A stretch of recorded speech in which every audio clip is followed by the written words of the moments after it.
This is the C63 Black Series, and it's the fourth in the line of crazy, incredible vehicles that bear that name. Versus the standard C63, it's faster, it's wider, and it just drives amazingly. When you park it though, and you're finished driving it, you can finally get a chance to catch your breath. You may wonder about its lineage. What led to this insanity? Let's find out.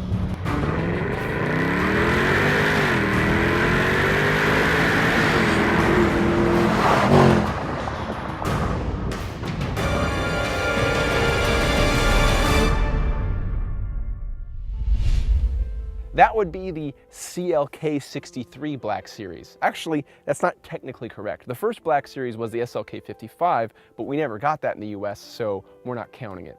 The CLK 63 then, doesn't it just look incredible with these wide fender flares and carbon fiber bits? It actually might remind you of a certain pace car that would appear during Formula One races in the late 2000s, and that's actually the point. You see, this is how Germany does a pace car. Kick it.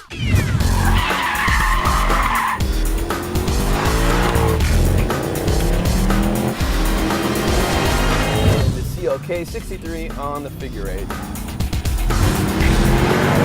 Now we get a chance to push this car beyond its limit and really explore what it can do. It can do beautiful things. What I love about this driving experience is that it feels so blunt, but at the same time controllable. You have this mechanical differential that when it locks up, it tells you exactly when it's going to happen. You feel it through the steering, you feel it through the rear end, and also the torque on tap can fix any understeer that presents itself.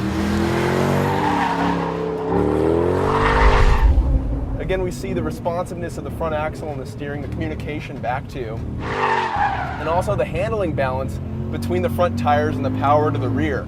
It's a very, very good driving car.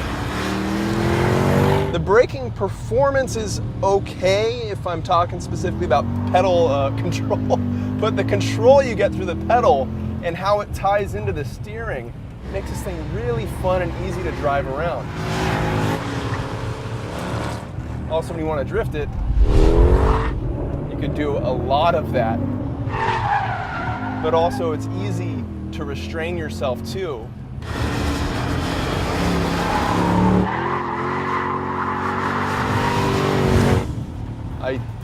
I adore this car.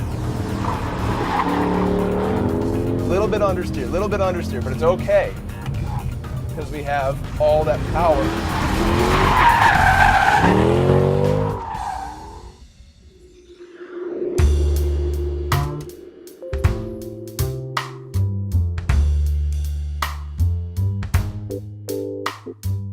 Under the hood is a 6.2-liter V8 with 500 horsepower and 478 pound-feet of torque. The exterior wears huge carbon fiber fenders and forged wheels, while the rear seats are missing from the interior. It would do 60 miles an hour in 4.2 seconds, the quarter mile in 12.6 seconds, and was electronically limited at 186 miles an hour.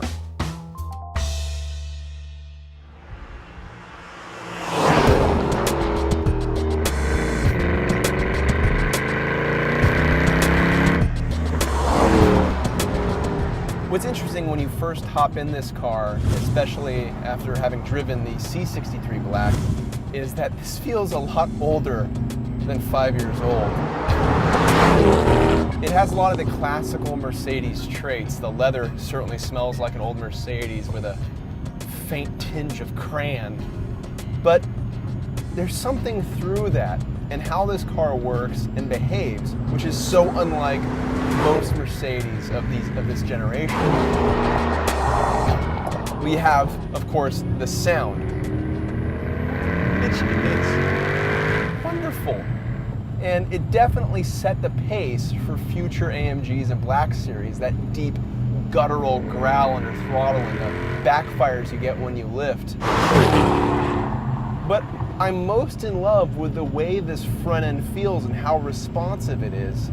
There's just so much accuracy in the front axle and so much control that I feel like I can place this car wherever I want. And that's interesting because honestly, the steering isn't that great.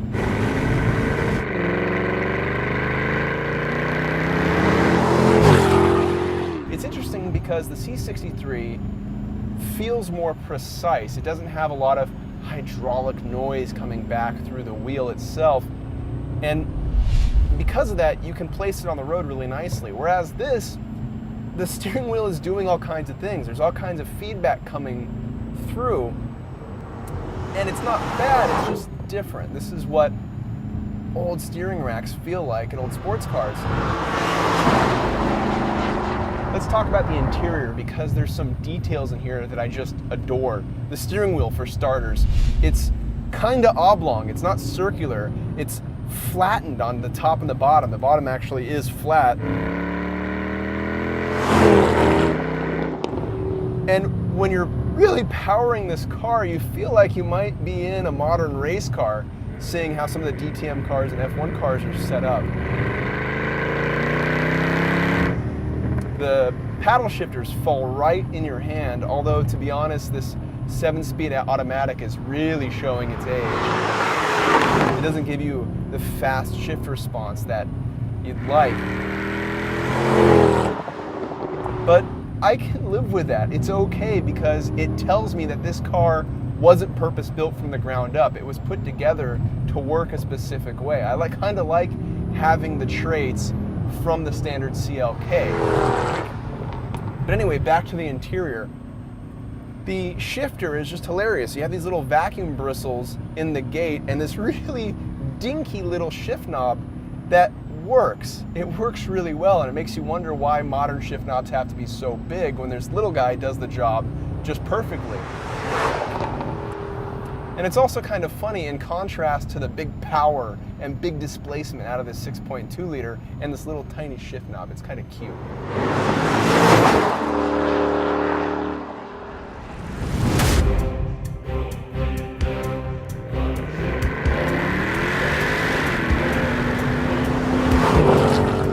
There's the power band, of course. We have so much horsepower and so much torque.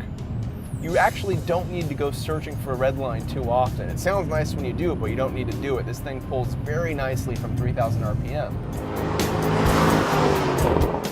Now the C63 and the CLK both have the 6.2 liter V8, different generations though, and the C63 makes more power.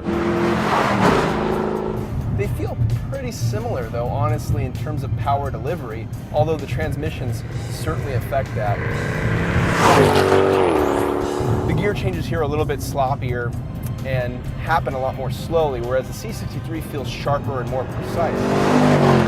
Still, it's the handling in this car that is so enjoyable and ties the whole thing together. I have a confidence in this car that few cars can give you, and it's weird when you consider how heavy it is and how much power it has. But for some reason, the things that hurt it, the things that sort of make it slower, less desirable individually, as a whole, when they come together, they make the car really desirable, really fun. It's a strange phenomenon, but it's absolutely true.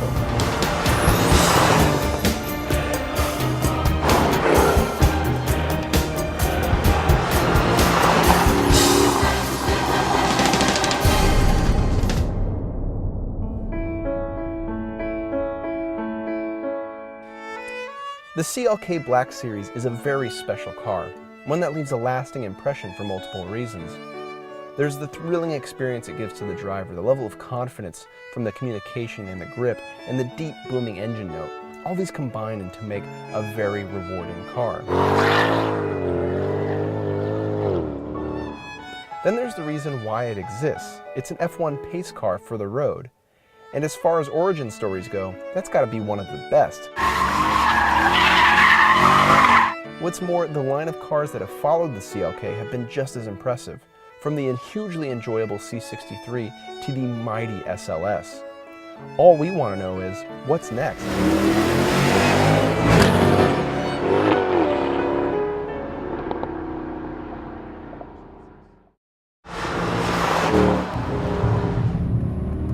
I love driving this car. If anybody on YouTube has a CLK 63 Black Series they just want to get rid of, let me know. This is one of my favorite cars. It's really cool. This just has character. It has a persona on top of driving really well. It has history, and it's really fun. It checks all the boxes, so to speak.